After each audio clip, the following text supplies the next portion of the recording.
में उलट दिया जाएगा। राजा दीन हुआ, उसने उस इजरायली भविष्यद्वक्ता की बात को सुना और धर्मशास्त्र में लिखा है कि नीनवे बचाया गया।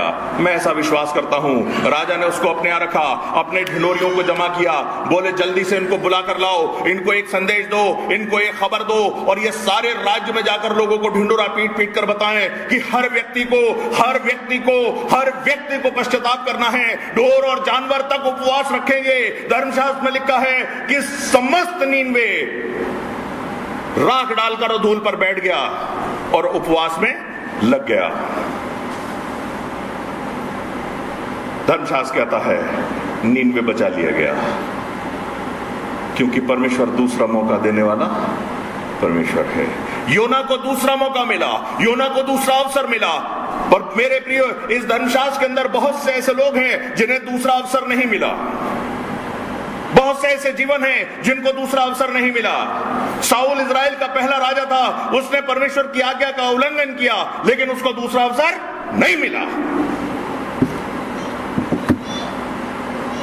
न्यायियों की पुस्तक में आ जाइए, ऐसे अनेक उदाहरण आपको मिल जाएंगे जिनको दूसरा अवसर नहीं मिला।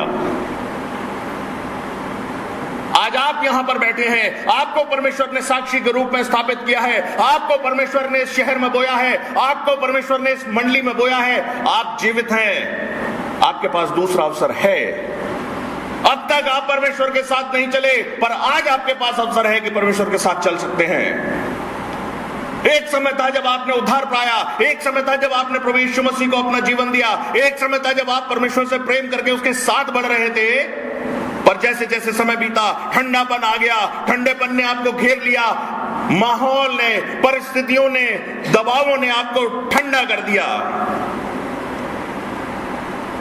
आपके पास आज दूसरा अवसर है कि आप अपनी उस अग्नि को फिर से प्रज्वलित करें और परमेश्वर के साथ चलने का निर्णय लें। हमारे ठंडेपन के कारण हम अपने प्रांत के लिए, अपने शहर के लिए, अपने राष्ट्र के लिए आशीष का कारण नहीं है। जब मैं इस वर्णन को पढ़ रहा था, मुझे याद आया सौदोम और अमेरा की गवाही के बारे में कि परमेश्वर ने अब्राहम से कहा यदि 10 होंगे तो मैं छोड़ दूंगा। मेरे प्रियो, हम कई करोड़ हैं, पर फिर भी हम भारत के अंदर अपनी कोई छाप नहीं छोड़ पा रहे। हम कई करोड़ हैं, फिर भी हमारी प्रार्थनाओं के अंदर वो सामर्थ्य दिखाई नहीं दे रही। हम कई करोड़ हैं, फिर भी हम एक मन नहीं है। हम कई करोड़ हैं, फिर भी हम बहुत पीछे और निकृष्ट होते जा रहे हैं। कारण क्योंकि हमें इस धर्मशास्त्र पर विश्वास नहीं है, परमेश्वर की सामर्थ को हम नहीं समझ रहे हैं कि परमेश्वर ने जो हमें अवसर दिया है, ये हमारे लिए दूसरा अवसर है। पिछले साल जब मैं इस शहर में था, मुझे हार्ट अटैक हुआ था। मैं यहीं के मेट्रो हॉस्पिटल में एडमिट रहा। कुछ आप में से जीवन है जो जानते हैं इस बात को। मुझे डॉक्टर ने बोला आपको 3 महीने कुछ नहीं करना है। 24 घंटे से भी कम समय में मुझे मेट्रो हॉस्पिटल से बाहर भेज दिया गया। यह भी प्रार्थनाओं का चमत्कार था। प्रार्थनाओं के उत्तर के रूप में परमेश्वर ने मुझ पर अनुग्रह किया था। डॉक्टर्स ने बोला आपको 3 महीने कहीं नहीं जाना है। मुझे एक बात समझ में आ गई कि जिस प्रभु ने 24 घंटे से भी पहले मुझे मेट्रो हॉस्पिटल से लाकर बाहर खड़ा कर दिया है, उस परमेश्वर के हाथ में मेरा जीवन है और मेरा काम और भी ज्यादा महत्वपूर्ण है। मेरे पास समय कम है। मुझे जीवन दान मिला, मुझे एक और अवसर मिला कि मैं 1.25 साल के करीब बाद आकर आपको एक बार फिर से बता सकूं कि दूसरा अवसर आपके पास फिर है। यदि आप परमेश्वर के साथ चलेंगे, मुझे कुछ नहीं दे जाएंगे। यदि आप परमेश्वर में चलेंगे तो मेरे परिवार को उससे कोई लाभ नहीं होगा। लेकिन यदि आप परमेश्वर के साथ चलेंगे तो आपके व्यक्तिगत जीवन को, आपके परिवार को, आपके आत्मिक विकास को बल मिलेगा। स्वर्ग आप जाएंगे। परमेश्वर के सिंहासन के सामने आपको खड़ा होना है। हमारा जीवन परमेश्वर ने जो हमको इस पृथ्वी पर रहने के लिए दिया है, उसको हम जी रहे हैं और इस तरह से जी रहे हैं कि मानो हमारा ये स्थायी डेरा है।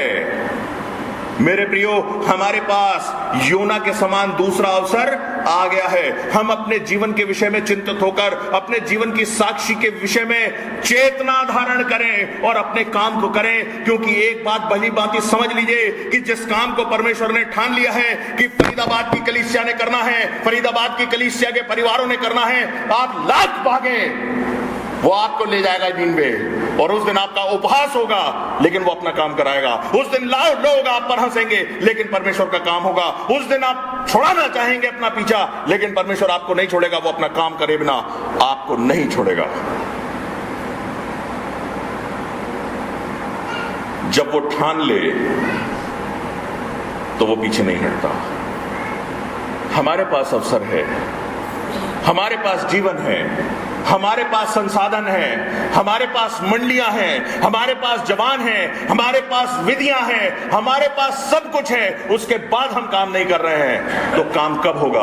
मेरे प्रिय, जैसे जापान के लोगों को कुछ नहीं पता कि उनके जीवन का अंत कैसे हो गया, एक दिन ऐसा ही हमारे और आपके जीवन का भी हो सकता है। ऐसा ही भारतवर्ष के अंदर बहुत से ऐसे स्थान हैं जो आज भी सुसमाचार से वंचित हैं। आज भी वे लोग हैं जो अपने पाप के दलदल में फंसे बैठे हैं, परंतु उनको प्रतीक्षा है एक व्यक्ति की जो उन तक पहुंचे और उनको सुसमाचार सुनाए, एक व्यक्ति जो उन तक पहुंचे और परमेश्वर के प्रेम की गाथा उनको सुनाए, प्रभु यीशु मसीह की क्रूस की कथा उनको सुनाए। आपका पड़ोसी नहीं जानता कि आप मसीही हैं। गाना गाते हैं हम यीशु मसीह के चेले हैं, दुनिया में धूम मचा देंगे, हमारा पड़ोसी नहीं जानता कि हम मसीही जीवन को जीने वाले लोग हैं।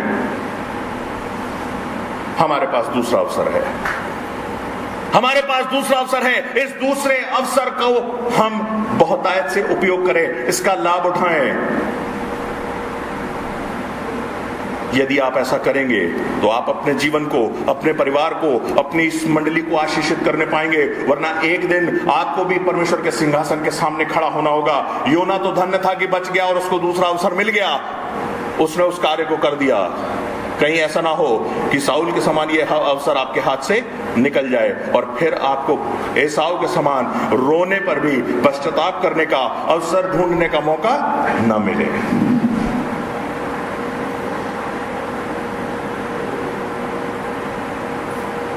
आप क्या करेंगे? निर्णय आपको करना है। मैं आपके एवज में निर्णय नहीं कर सकता, आपके पासबान आपके एवज में निर्णय नहीं कर सकते, आपके जो बड़े लीडर्स हैं वो आपके विषय में कोई निर्णय नहीं कर सकते। निर्णय आपको करना है। यदि प्रभु यीशु मसीह आपके जीवन में उद्धारकर्ता के रूप में है तो आप धन्य हैं। अगर आपने ठंडापन आ गया है तो आपके पास दूसरा अवसर है फिर से जागने का। लेकिन यदि प्रभु यीशु मसीह आज भी आपके जीवन में नहीं है, आज तक आपने प्रभु यीशु मसीह से अपने पापों की क्षमा को नहीं पाया है, तो आपके पास अवसर है फिर से उसके पास आने का और अपना समर्पण करने का।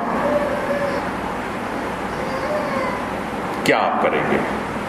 प्रार्थना करें। अपना निर्णय अपने मन में खुद दोहराएं। अपनी आंखों को बंद करें, अपने सरों को झुकाएं, परमेश्वर के समक्ष अपने हृदय को खोलें और उससे कहें कि प्रभु, अब तक जो हुआ सो हुआ, पर आगे नहीं होगा। अब तक जो हुआ सो हुआ, पर अब आगे ऐसा नहीं होगा। हम तेरे दिए हुए उस बड़े उद्धार से अपने आप को सींच नहीं सके, हम में ठंडापन आ गया,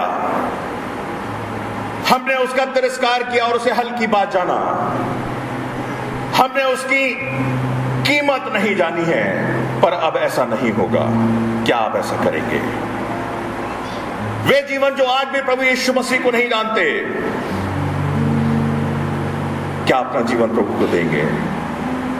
आपके पास बचने और बचाने दोनों के लिए ये दूसरा अवसर है। अपने मनों में अपने हृदय के हाल को खोलकर परमेश्वर के सामने रखें।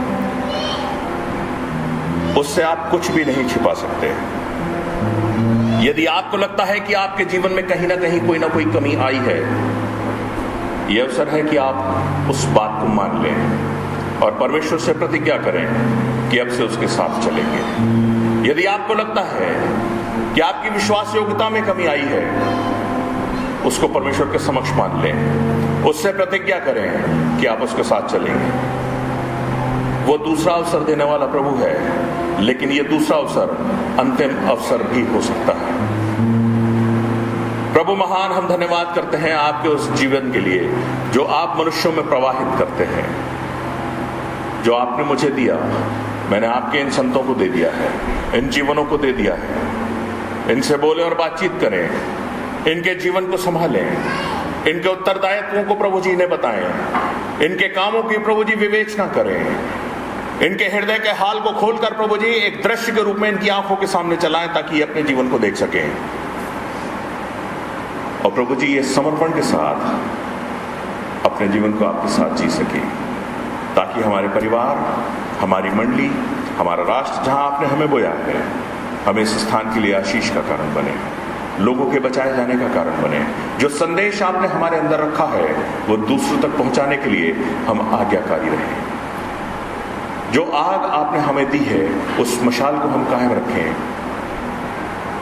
और वो प्रेम का संदेश लोगों तक पहुंचाने में सफल हो सके। सहायता करें। प्रार्थना प्रभु यीशु मसीह के नाम में।